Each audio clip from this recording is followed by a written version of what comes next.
야훼여 하고 이렇게 기도하면서 주님 앞에 부르짖을 때 주께서 모든 것을 해결해 주시고 모든 삶을 회복시키시고 우리의 변화를 주시는 주님이신 줄 믿습니다.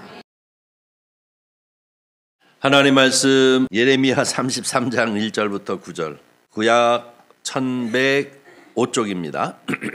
다 찾으신 줄 알고 오늘 이 아침 우리에게 주시는 하나님의 말씀, 저와 같이 함께 한 목소리로 합독해 올리도록 하겠습니다.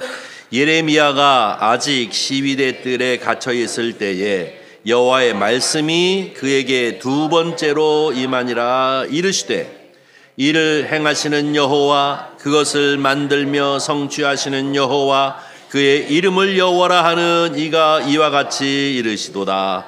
너는 내게 부르짖으라. 내가 내게 응답하겠고 내가 알지 못하는 크고 은밀한 일을 내게 보이리라. 이스라엘의 하나님 여호와께서 말씀하시니라. 무리가 이 성읍의 가옥과 유다 왕궁을 헐어서 갈대인의 참호와 칼을 대항하여 싸우려 하였으나 내가 나의 노여움과 분함으로 그들을 죽이고 그들의 시체로 이 성을 채우게 하였나니 이는 그들의 모든 악행으로 말미암아 나의 얼굴이 가리어 이 성을 돌아보지 아니하였음이라. 그러나 보라, 내가 이 성읍을 치료하며 고쳐 낫게 하고 평안과 진실이 풍성함을 그들에게 나타낼 것이며 내가 유다의 포로와 이스라엘의 포로를 돌아오게 하여 그들을 처음과 같이 세울 것이며 내가 그들 내게 범한 그 모든 죄악에서 정하게 하며 그들이 내게 범하며 행한 모든 죄악을 사할 것이라. 이 성읍이 세계 열방 앞에서 나의 기쁜 이름이 될 것이며 찬송과 영광이 될 것이요 그들은 내가 이 백성에게 베푼 모든 복을 들을 것이요 내가 이 성읍에 베푼 모든 복과 모든 평안으로 말미암아 두려워하며 떨리라. 아멘. 우리가 함께 은혜를 받을 제목입니다. 너는 내게 부르짖으라. 다 같이 한번 하겠습니다. 너는 내게 부르짖으라. 한 번만 더 할까요? 너는 내게 부르짖으라. 아멘. 지난주에는 추수감사절이었습니다. 추수감사절은 1년의 마지막 절기이기도 합니다. 그래서 초막절 혹은 장막절 혹은 또 수장절 이렇게 여러 형태로 구약성경에 불려지는데요. 지난주에는 항상 이 설교자는 설교를 다 해놓고 여기 설교하시는 분들 계시지만 아쉬울 때가 있어요. 내가 준비한 대로 다 전달이 안 된 것 같아서 항상 아쉬워요. 그런데 그러면 다시 한번 이제 설교를 해야지. 그러면 또 한쪽에서 걱정돼요. 했던 것도 했다고 또 뭐라 그러겠지? 그렇기 때문에 또 다시 준비해야 되고 뭐 그런 생각, 그런 상황이 늘 생기는데요. 여러분이 제가 30여 년을 성경을 보고 설교를 하면서 이 절기에 관한 설교를 얼마나 많이 했겠습니까? 그런데 이 절기라는 것이 왜 하나님이 왜 이렇게 복잡하게 안식일서부터 뭐 이렇게 1년 내내 절기를 하고 너희는 노동하지 말라 그리고 하나님 앞에 이렇게 드려라 저렇게 드려라 그러면 하나님은 왜 이렇게 이스라엘 백성을 달달달달 볶으시나 하는 생각을 제가 했었거든요. 근데 그게 볶는 게 아니더라고요. 하나님이 하시는 거는 딱 한 가지 말씀이에요. 뭐야? 하나님과 같이 이때여 살으라는 얘기예요. 나 잊어버리지 마. 그러면 되는 거잖아요. 절기는 거는 하나님을 잊어버리지 않는 거예요. 하나님이 나의 주 되심을, 하나님이 바로 창조주 되심을, 하나님이 나를 축복하시는 분이심을, 하나님이 나를 인도하시고 나를 이끌어 주시는 분이심을 잊어버리지 아니고 살면 그분은 절기를 잘 지키면서 사는 것인 줄 믿습니다. 그런데 우리 인간이 자꾸 잊어버리니까 하나님의 은혜, 하나님의 은혜, 하나님의 은혜 그러다가 조금 인생이 잘 풀리면 잊어버려요. 제가 중고등학교 전도사 시절이에요. 초등학교 전도사 담임을 할 때였었는데 역사 공부를 끝내고 이제 학교에서 고등학교 학생들을 가르치는 교사 선생님이 있었는데요. 그분이 얼마나 부부가 시시야 예수 믿으면서 만나가지고 이제 결혼을 했어요. 얼마나 예수를 잘 믿는지 교회의 일들을 여러 가지로 참 잘하고 아주 열심인 분이 있는데요. 이분이 정말 큰 맘 먹고 차를 한 대 딱 샀어요. 옛날에는 차가 그렇게 흔하지 않을 때인데 차를 딱 사가지고 그냥 이 차를 끌고 다니다가 보니까요, 주일날도 빼먹고 다니더라고요. 뭐 처갓집에서 와라, 뭐 어디서 와라 그래가지고 이놈의 차를 끌고 처갓집도 가서 또 뭐 장인도 실어 날라야 되고 뭐 나으려고 그러다 보니까 교회를 못 나와요, 교회를. 그래서 그놈의 차 팔아버려. 그런 적이 있는데요. 어쨌든 우리 인간이라는 게 그렇게 부족하고 연약한 면이 참 많습니다. 왜 하나님이 나를 기억하라, 나를 기억하라, 나를 기억하라, 나를 기억하라, 잔소리 참 많으시네 하는 생각을 갖지만 사실 따지고 보면 하나님을 잊어버리고 사는 게 우리 인생이에요. 그러니까 기억하라, 기억하라, 기억하라, 기억하라 말로가 안 되니까 뭐예요? 철기를 정해주는 거예요. 이럴 때는 이렇게 하라, 이렇게 하라. 이 자체가 중요한 것이 아니라 이걸 통하여 누구로? 하나님과 잇대어 살라는 것입니다. 쫙 일을 맞춰서 하나님하고 딱 맞춰서 살라라고 하는 것이 하나님의 놀라우신 뜻인 줄 믿습니다.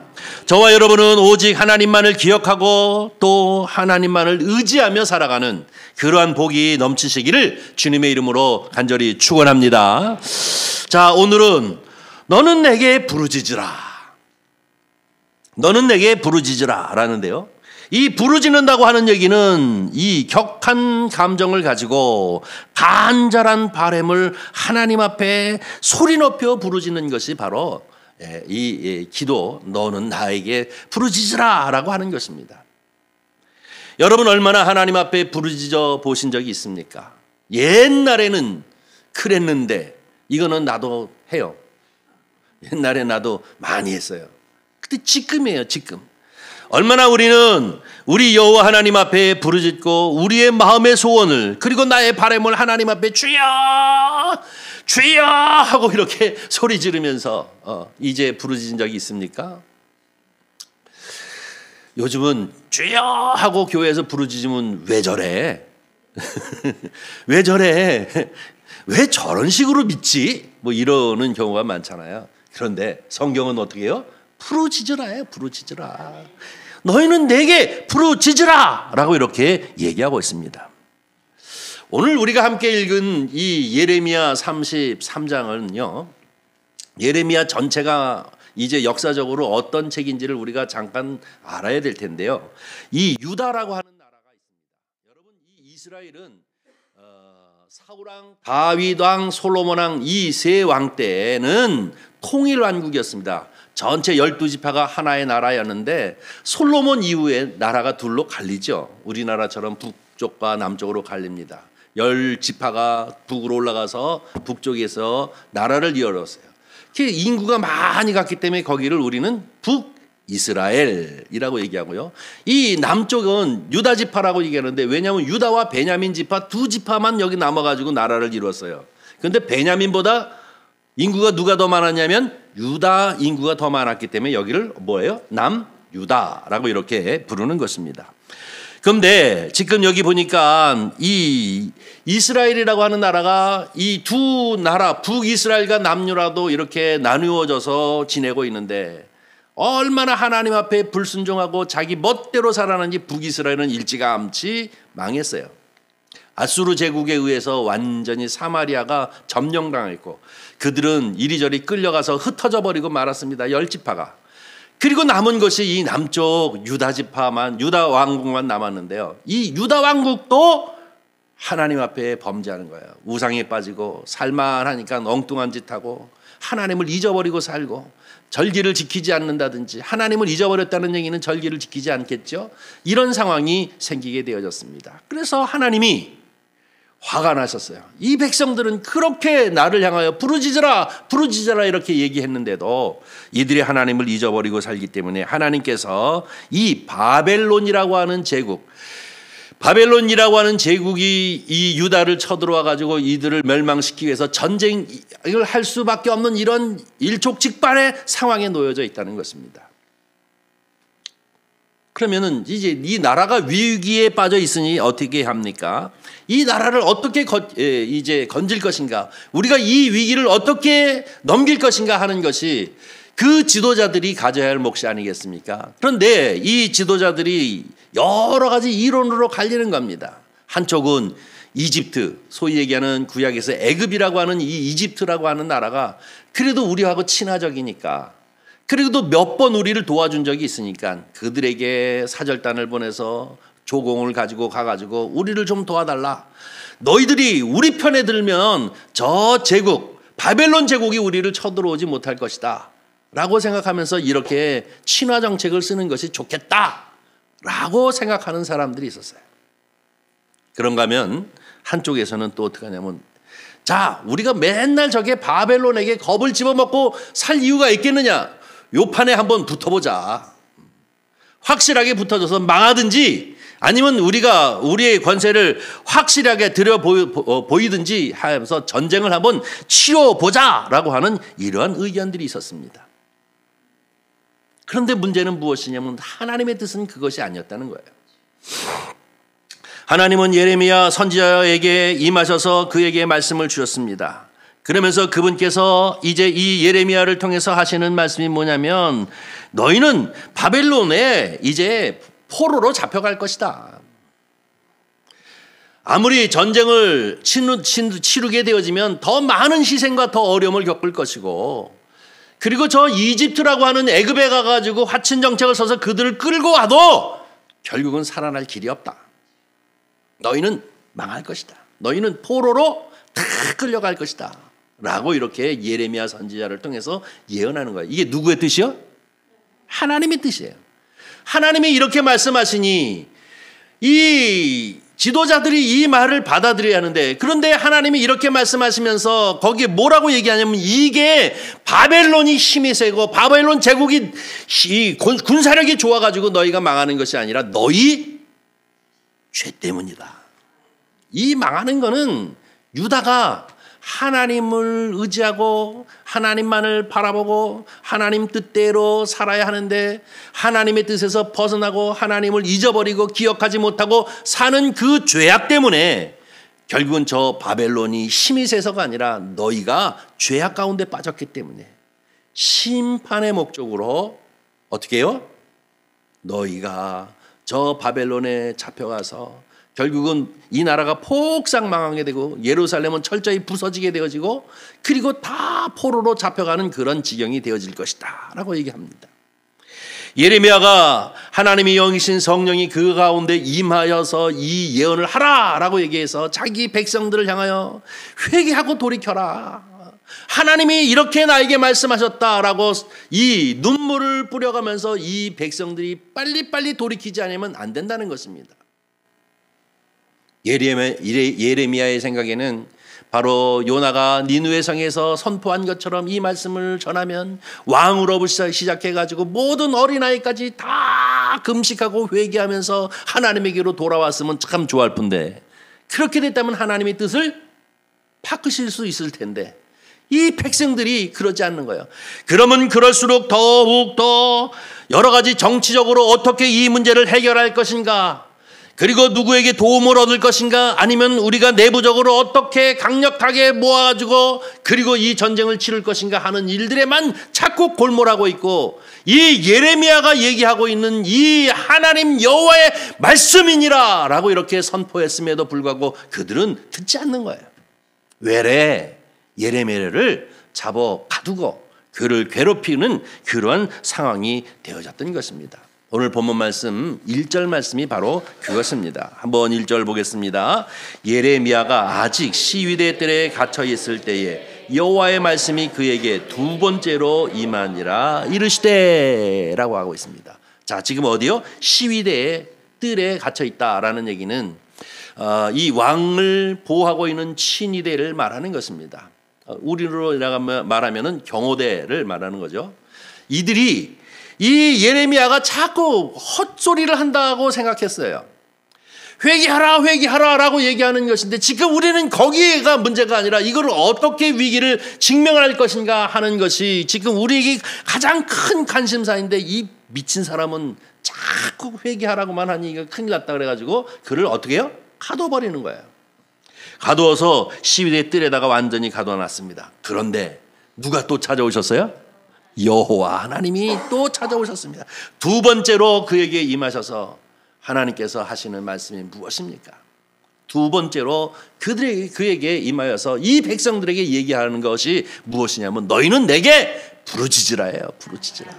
희한하게 하나님은 또 두 번째로 지금 내 말을 듣지 않는 이 백성들에게 다시 메시지를 두 번째로 임하여서 주셨는데 그것이 무엇이냐면 부르짖으라. 너희는 내게 부르짖으라. 그리하면 모든 것을 다 사하고 그리고 너희를 회복시켜 주겠다 라고 하시는 것이 하나님의 두 번째 메시지인 것임을 볼 수가 있습니다. 이 첫 번째로 바로 뜰에 이 잡혀 있었던 이 예레미야에게 하나님이 임하셨습니다. 그리고 메시지를 이렇게 주시는 겁니다. 회개하라. 그리고 내게로 돌아와서 부르짖으라 라고 하는 것입니다. 사랑하는 성도 여러분, 우리는 여기서 우리가 현실적인 문제를 먼저 한번 생각해 보려고 합니다. 인생을 살아가면서 여러 가지 많은 문제들이 저와 여러분 가운데도 늘 놓여 있습니다. 저는 종종 새벽마다 이렇게 기도할 때 그런 이야기를 좀 하는데요. 참 인생이라는 것이 파도가 밀려오듯이 문제가 확 오면 이거 하나 그냥 취약해서 기도해서 해결하면은 한참 동안 파도가 안 왔으면 좋겠는데 또 바로 뒤에 또 오고 이 문제들을 늘 헤쳐가면서 사는 것이 곧 인생이구나 하는 것을 생각할 때가 참 많이 있어요. 자, 이럴 때마다 이 파도가 밀려오는 것을 우리가 이길 수 있는 방법은 무엇이냐? 부르짖는 것밖에는 없는 줄 믿습니다. 부르짖는 것 이외에는 이 문제를 해결할 수 없습니다. 여러분 가정이나 또 여러분 이제 여러 가지 개인적인 여러 가지 삶의 문제가 있습니까?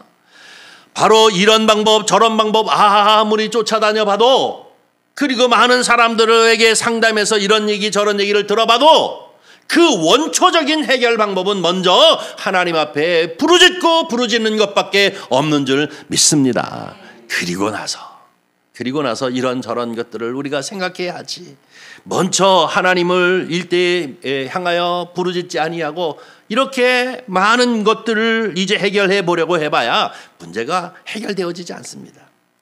여러분의 가정이나 아니면 여러분 개인의 문제나 아니면 교회의 문제나 저와 여러분은 오직 주님 앞에 부르짖음으로 해결하시는 은혜가 있기를 주의 이름으로 간절히 축원합니다. 이것이 그리스도인의 삶의 모습인 줄 믿습니다. 그 다음에 2절 말씀을 보겠습니다. 2절 보니까 뭐라고 얘기하고 있느냐면 우리 다 같이 읽습니다. 일 행하시는 여호와 그것을 만들며 성취하시는 여호와 그의 이름을 여호와라 하는 이가 이와 같이 이르시다. 누가요? 여호와가. 근데 그 여호와가 세 가지로 나타나요. 첫 번째, 일을 행하시는 여호와. 두 번째요, 그것을 만들며 성취하시는 여호와. 그 여호와 그의 이름 여호와가 우리에게 이르시되 뭐라고 얘기하면 너희는 내게 부르짖으라. 그리하면 모든 것들을 사하고 너희를 회복시키시겠다 라고 하시는 것이 2절과 3절의 말씀임을 볼 수가 있습니다.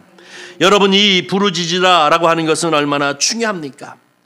오늘 본문 말씀에 보면은 이 2절 말씀에 보면은 여호와 하나님의 그 특성이 얘기되어지고 있는데요. 이것은 뭐냐면 일을 행하시는 여호와. 이 여호와 하나님은 어떤 하나님입니까? 창조주 하나님이십니다. 이 세상을 만드셨어요. 빛이 있으라 하면서 이 세상을 만드신 분이 여호와이십니다. 그뿐만 아니라 모든 것들을 계획하시고 그 계획을 이루시는 분이 바로 여호와이신 줄 믿습니다. 이것은 우리는 섭리하시는 여호와 아니면 역사의 주관자이신 여호와라고 얘기할 수 있습니다. 그런데 그 여호와는 어떤 분이시냐? 우리를 구원하시는 구원자 여호와이신 줄 믿습니다. 이 세 가지에 대해서 우리가 신앙적 고백을 하는 사람은 주를 향하여 부르짖을 수 있습니다. 왜? 그분은 창조주이시니까. 왜? 그분은 역사의 주관자이시니까. 왜? 그분은 우리를 구원할 자이시니까. 그것을 믿고 신앙하는 사람은 문제가 생길 때마다 주여 아버지 하고 그냥 주여 이 한마디에 내 모든 것이 쭉 다 빨려 들어가는 건 아닙니까? 기도의 제목이 그냥 쭉 들어가는 거예요. 주여 하고 소리 지르면서 눈물 쭉 한번 흐르면 그 안에 기도가 다 들어있어요. 1분 만에 기도 다 하는 거예요. 그거 해보신 적 있어요? 30분, 40분, 50분, 2시간, 3시간 그 기도가 아니라 주여 하고 주님 앞에 모든 것을 다 쏟아 여호와 야훼여 하고 이렇게 기도하면서 주님 앞에 부르짖을 때 주께서 모든 것을 해결해 주시고 모든 삶을 회복시키시고 우리의 변화를 주시는 주님이신 줄 믿습니다. 우리 저와 여러분이 너무나도 잘 아는 성경 말씀 마태복음 6장 33절 말씀을 한번 보도록 하겠습니다. 다 같이 읽습니다. 너희는 먼저 그의 나라와 그의 의를 구하라. 그리하면 이 모든 것을 너에게 더하시리라. 예수님의 말씀이에요. 그런데 이 성경 구절을 읽을 때마다 여러분과 제가 항상 방점을 찍는 것은 뭐냐면 이 모든 것을 너에게 더하시리라. 여기에 방점을 주로 찍어요. 여기가 더 마음에 들어. 먼저보다는. 그렇죠? 그런데 사실은 이 모든 것을 너에게 더하시리라 라고 하는 것에 방점을 찍어서는 안 됩니다. 너희는 어떻게 해요? 먼저인데요. 이 먼저라는 단어가 우선순위, 1순위, 2순위, 3순위, 4순위 근데 0순위로 먼저라고 하는 그런 의미의 먼저라기보다는 이 먼저라는 단어는 무엇이냐면 근원적으로 또 혹은 이 본질을 추구하라는 거예요. 우리의 본질은 무엇이냐? 모두 다 먼저 부르짖는 것부터 시작해야 한다는 거예요. 하나님의 의와 하나님의 나라를 위하여 먼저 부르짖는 것부터 시작할 때 그 다음의 문제는 하나님이 우리를 향하여 하시는 그 역사인 줄 우리는 분명히 믿습니다. 우리 인생을 살다 보면 이러한 이야기 저런 일들이 참 많이 있을 때 항상 주님 앞에 부르짖는 성도님들이 되시기를 주님의 이름으로 간절히 축원합니다. 그러면 어떻게 해요? 주님께서 응답하신다는 거예요. 그런데 어떻게 응답하시느냐? 회복시키시겠다는 겁니다. 회복시키시겠다. 오늘 본문 말씀이 바로 그 얘기입니다. 회복시키시겠다. 자, 우리 6절서부터 10절 말씀을 한번 보도록 하겠습니다.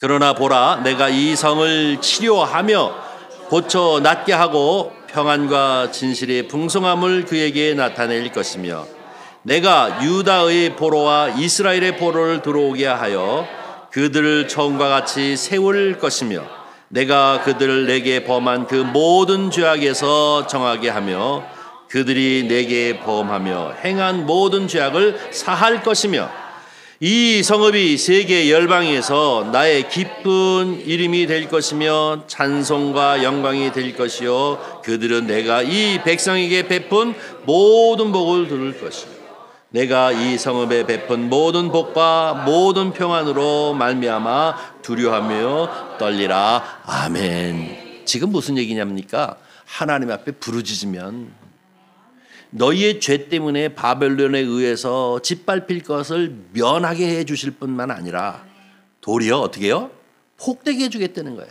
예루살렘으로 많은 열방들이 오도록 하고 기쁨의 소리, 어린아이의 소리, 신부의 소리, 신랑의 소리가 넘쳐나는 그러한 이제 예루살렘으로 회복시키시겠다라고 하는 것이 오늘 이 9절서부터 사실 10절도 있는데요. 거기까지 말씀이 바로 하나님께서 예레미야를 통하여 우리를 향하여 주시는 말씀인 줄 믿습니다.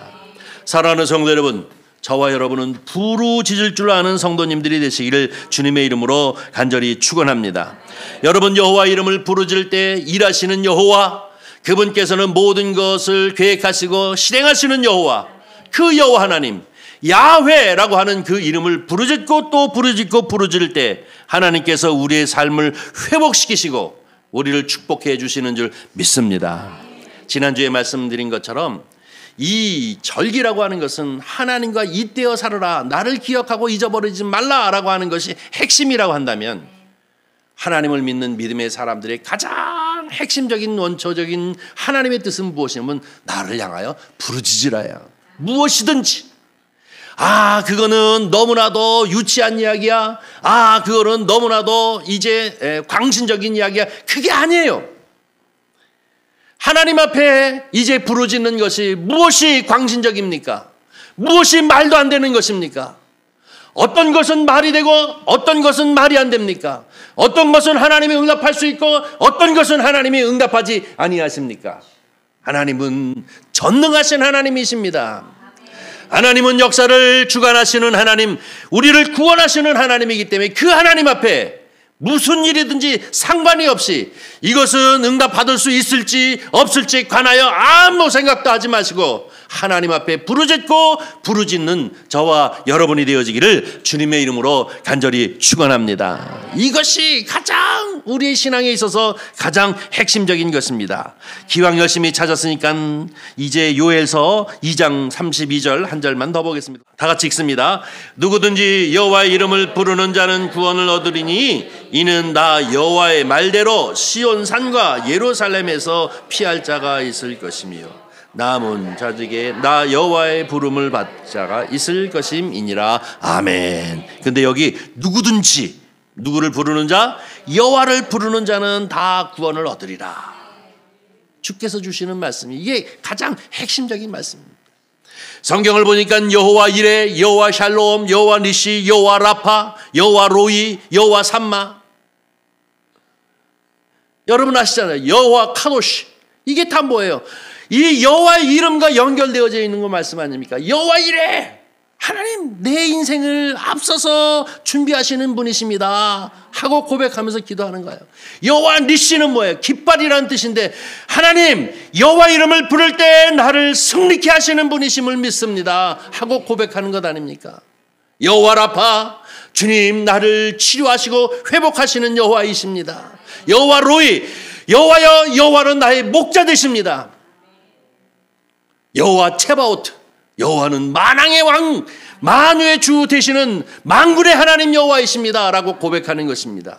여호와 뒤에 붙는 많은 이름들이 무엇입니까? 우리의 신앙의 고백인 것입니다. 이스라엘 백성들과 하나님을 믿고 살아가는 사람들이 다 고백하는 그 고백입니다. 여호와 이레, 여호와 샬롬, 여호와 로이, 여호와 라파.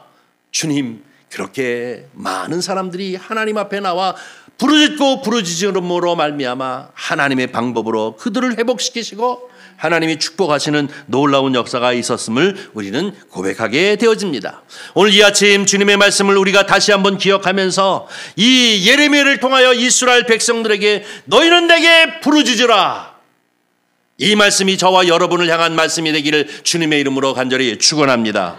그럴 때 우리를 돌아보시고 그럴 때 우리의 본질을 회복시켜 주시고 또 그럴 때 우리에게 믿음을 향한 소망을 가지고 이 세상을 능히 넉넉히 이기며 살아갈 수 있도록 축복해 주실 줄 믿습니다. 다시 한번 너희는 내게 부르짖으라, 그리하면 내가 응답하겠고 하나님의 이 일을 행하시겠다라고 하시는 이 말씀처럼 이 말씀을 아멘으로 받는 저와 여러분이 되어지기를 주님의 이름으로 간절히 축원합니다. 기도하겠습니다. 자비로우신 아버지 하나님, 주님의 은혜와 사랑을 진심으로 감사합니다. 이 주일 아침 주님 앞에 나와 하나님을 찬미하고 예배하게 하실 뿐만 아니라 우리를 향하여 주시는 하나님의 음성이 우리 마음 가운데 아멘 되어지니 감사합니다. 주여, 정녕 원하옵기는 우리가 동분서주하면서 문제를 해결하기 위해서 쫓아다니는 것이 아니라 주님 앞에 넓적 엎드리게 하여 주시옵시고 주여 하고 뱃속 깊이서부터 나의 기도의 마음을 주님 앞에 고백할 수 있도록 역사하여 주시옵시사. 응답하시는 하나님, 우리를 치유하시는 하나님, 우리에게 복을 허락하시는 하나님의 역사를 힘입을 수 있도록 축복하여 주시옵소서. 주께서 함께 하시기를 원하오며 우리 구주 예수 그리스도의 이름으로 기도하옵나이다. 아멘. 아멘.